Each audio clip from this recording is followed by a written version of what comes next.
Hello friends, എല്ലാവർക്കും ചെമ്മൽ പൂവിൻ്റെ പുതിയൊരു എപ്പിസോഡ് വീഡിയോയിലേക്ക് സ്വാഗതം.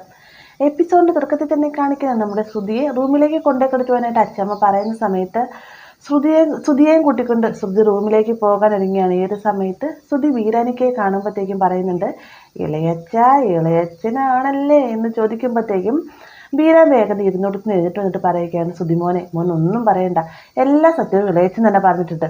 മോളെ ശ്രുതിനെ കൊണ്ടേ റൂമിൽ കൊണ്ടേ കിടത്ത് എന്ന് പറഞ്ഞുകൊണ്ട് ശ്രുതിനെ അവിടുന്ന് പറഞ്ഞു വിടുകയാണ്.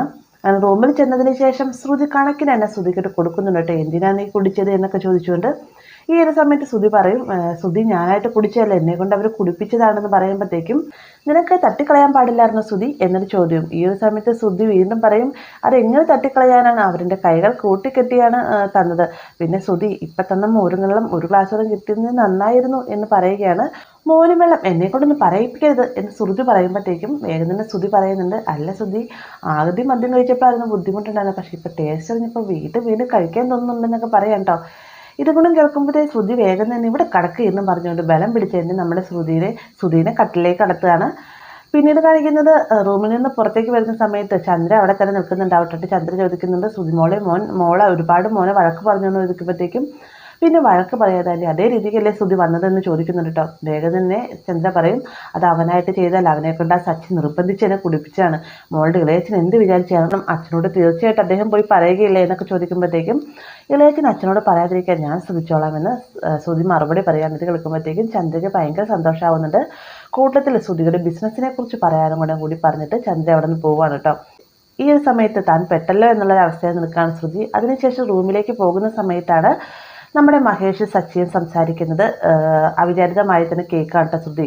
എന്നാലും ശ്രുതിയുടെ ഇളയച്ചൻ അയാൾ എന്ത് ചതിയാണ് കാണിച്ചത്, അദ്ദേഹം ചെയ്തിട്ട് നിന്റെ തലയിൽ കൊണ്ടുപോയി ചേരും, എന്തായാലും നിമിഷങ്ങൾക്കുള്ളിൽ തന്നെ അദ്ദേഹം തടി തപ്പുകയും ചെയ്യും, എന്തായാലും അദ്ദേഹം നിസ്സാരക്കാരനല്ല എന്നൊക്കെ മഹേഷ് പറയുമ്പോഴത്തേക്കും സച്ചിയല്ല ബീരാനാണ് മദ്യം കുടിപ്പിച്ചത് എന്ന് നമ്മുടെ ശ്രുതിക്ക് മനസ്സിലാവുകയാണ്. പിന്നീട് സച്ചി പറയുന്നുണ്ട്, എന്തായാലും ഇത്രയും നാളെ എനിക്ക് അദ്ദേഹം മലേഷ്യക്കാരനാണോ എന്നായിരുന്നു ഡൗട്ട് ഉണ്ടായിരുന്നത്, പക്ഷേ ഇപ്പം എനിക്ക് സംശയം പൗഡർ എടുത്തത് ഇളയച്ചൻ തന്നെയാണോ എന്നതാണ്. എന്തായാലും ഞാനത് കണ്ടുപിടിക്കും, നാളെ ഒരു ഒറ്റ ദിവസം കൊണ്ട് തീർച്ചയായിട്ടും അയാളെ കൊണ്ട് ഞാൻ സത്യങ്ങളെല്ലാം പറയിപ്പിക്കും എന്നൊക്കെ സച്ചി പറയുമ്പോഴത്തേക്കും ബീരാനെ ഇനി ഇവിടെ നിർത്തിക്കഴിഞ്ഞാൽ ശരിയാവുകയില്ല, അത് തനിക്ക് തന്നെ ദോഷമായി വരും എന്ന് മനസ്സിലാക്കിക്കൊണ്ട് ശ്രുതി വേഗം തന്നെ ബീരാന്റെ റൂമിലേക്ക് ചെല്ലാട്ടോ. ഈ സമയത്ത് ബീരാൻ നല്ല ഉറക്കമായിക്കോട്ടെ. വേഗം തന്നെ ബീരാനെ എന്ന് വിളിച്ച് തട്ടി വിളിച്ച് എഴുന്നേൽപ്പിക്കുകയാണ്.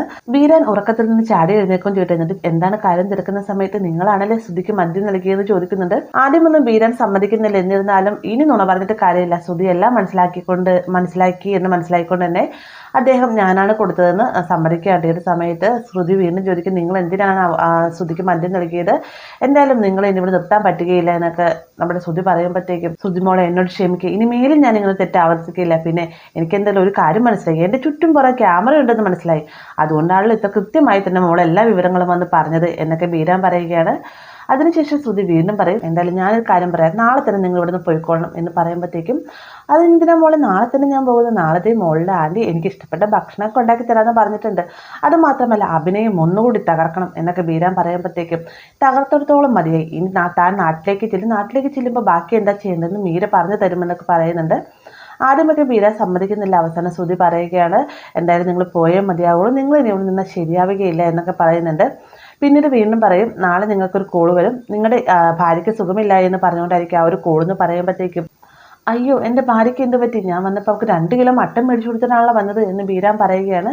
ഇത് കേൾക്കുമ്പോൾ ശ്രുതി പറയുന്നുണ്ട്, നിങ്ങളുടെ ഭാര്യയ്ക്ക് ഞാൻ പറയുന്നൊന്ന് കേക്ക്, ഇത് എൻ്റെ ഒരു കഥയാണെന്ന് പറയുമ്പോഴത്തേക്കും ഓഹോ ജോഷ് സാറിൻ്റെ കൂടെ മോളും കഥ എഴുതുന്നുണ്ടല്ലേ, ഇതൊക്കെ ജോഷ് സാറിന് അറിയാമോ എന്ന് ചോദിക്കുകയാണ്. വേഗം തന്നെ ശ്രുതി വീണ്ടും പറയും, താനൊന്നും മിണ്ടാതിരിക്കാവോ, നാളെ തനിക്കൊരു കോൾ വരും, ഇളയമ്മയ്ക്ക് പാടില്ല എന്ന് പറഞ്ഞിരിക്കുക ആ കോൾ വരുന്നതെന്ന് പറയുമ്പോഴത്തേക്കും ആരുടെ ഇളയമ്മ എന്ന് ചോദിക്കുകയാണ് കേട്ടോ. വേഗം തന്നെ ശ്രുതി പറയും, അതല്ലടോ, താനെൻ്റെ ഇളയച്ചനാണെങ്കിൽ തൻ്റെ ഭാര്യ ഇളയമ്മയായിരിക്കില്ലേ, അതുകൊണ്ട് തന്നെ ഇളയമ്മയ്ക്ക് പാടില്ല എന്ന് പറഞ്ഞിരിക്കും കോൾ വരുന്നത്. വേഗം തന്നെ താൻ ഒരു അക്ഷരം പോലും മിണ്ടാതെ തന്നെ കരഞ്ഞുകൊണ്ട് ഇവിടുന്ന് പോയിക്കൊള്ളണമെന്ന് പറയുകയാണ്.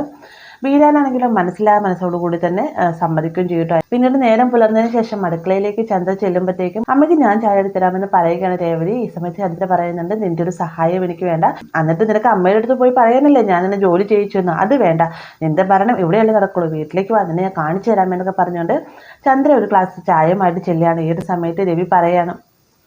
അപ്പോൾ ഈ ഒരു സമയത്ത് ഹാളിലെ വിശേഷങ്ങളൊക്കെ പറഞ്ഞുകൊണ്ടിരിക്കുകയാണ് രവിയും അച്ഛമ്മയും കൂടെ കേട്ടോ. തൊട്ടപ്പുറത്ത് തന്നെ മഹേഷ് സച്ചിയും ഉണ്ടാവും കേട്ടോ.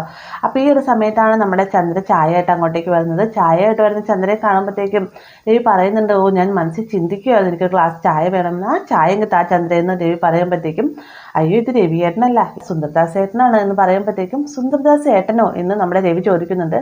അതെ, അദ്ദേഹം ഒരു പണക്കാരനല്ലേ, അപ്പം അതിൻ്റെദ്ദേഹം ബഹുമാനമൊക്കെ നൽകണ്ടേ എന്ന് നമ്മുടെ ചന്ദ്രൻ മറുപടി പറയുന്നുണ്ട്. ഇതിനൊക്കെ ചെറുതായിട്ടാണെങ്കിലും തമേച്ച രൂപേണ സച്ചിയും മറുപടി പറയുന്നുണ്ട് കേട്ടോ. ഈ ഒരു സമയത്താണ് ബീരാൻ അങ്ങോട്ടേക്ക് വരുന്നത്. ബീരാൻ വന്ന ഉടനെ തന്നെ ചായ ഗ്ലാസ് ബീരാന്റെ കൈകളിലേക്ക് കൊടുക്കുന്നുണ്ട് കേട്ടോ ചന്ദ്ര. അപ്പൊ ഇവരൊന്ന് സംസാരിച്ചുകൊണ്ടിരിക്കുന്ന സമയം തന്നെ രേവതിയും വർഷയും ശ്രീകാന്തും അങ്ങോട്ടേക്ക് വരുന്നുണ്ട് കേട്ടോ. അപ്പൊ ഇവര് സംസാരത്തിനിടെ ബീരാൻ പറയുന്നുണ്ട്, എന്തായാലും സുധിമോളുടെ അച്ഛനോട് എത്രയും വേഗം വരാൻ പറയാമെന്നൊക്കെ പറയാണ്. ഇത് മാറി നിന്ന് കേട്ടുകൊണ്ടിരിക്കുന്ന സുധി, ഇനി ഇദ്ദേഹത്തിന് ഇവിടെ നിർത്തിക്കഴിഞ്ഞാൽ ശരിയാവില്ല, എന്തായാലും ഇപ്പൊ തന്നെ ഇദ്ദേഹത്തിന് പറഞ്ഞു വിടാമെന്നും പറഞ്ഞുകൊണ്ട് വേഗം തന്നെ ശ്രുതി ഇളയമ്മയ്ക്ക് സുഖമില്ല എന്നും പറഞ്ഞ് കോള് വന്ന രീതിക്ക് സംസാരിച്ചുകൊണ്ട് വരികയാണ് കേട്ടോ. ഇത് കേൾക്കുമ്പോഴത്തേക്ക് ചന്ദ്ര ആകെ ടെൻഷൻ അടിക്കാണ്ട് എന്നിട്ട് ചോദിക്കുന്നുണ്ട്, എന്ത് പറ്റി മോളെ എന്ന് ചോദിക്കുമ്പോഴത്തേക്കും, ഇളയമ്മയ്ക്ക് സുഖമില്ല എന്ന് ഹോസ്പിറ്റലിൽ അഡ്മിറ്റ് ആണെന്ന് പറഞ്ഞാണ് കോള് വന്നതെന്ന് പറയാം കേട്ടോ. വേഗം തന്നെ ബീരൻ, ആരുടെ ഇളയമ്മ എന്ത് ചോദ്യവും. ഇത് കേട്ടുകൊണ്ട് നമ്മുടെ രേവതിയും വർഷയും ശ്രീകാന്തും സച്ചിയും അടക്കം എല്ലാവരും തന്നെ ഞെട്ടിത്തരിച്ചുകൊണ്ട് നമ്മുടെ ബീരാനെ നോക്കുന്ന ഭാഗത്തോടെയാണ് ഇന്നത്തെ എപ്പിസോഡ് അവസാനിക്കുന്നത്. വീഡിയോ ഇഷ്ടമായി എന്ന് കരുതുന്നു. വീഡിയോ ഇഷ്ടമായി കഴിഞ്ഞാൽ ലൈക്ക് ചെയ്യാനും കൂടെ ചാനൽ സബ്സ്ക്രൈബ് ചെയ്യാനും മറക്കരുത്.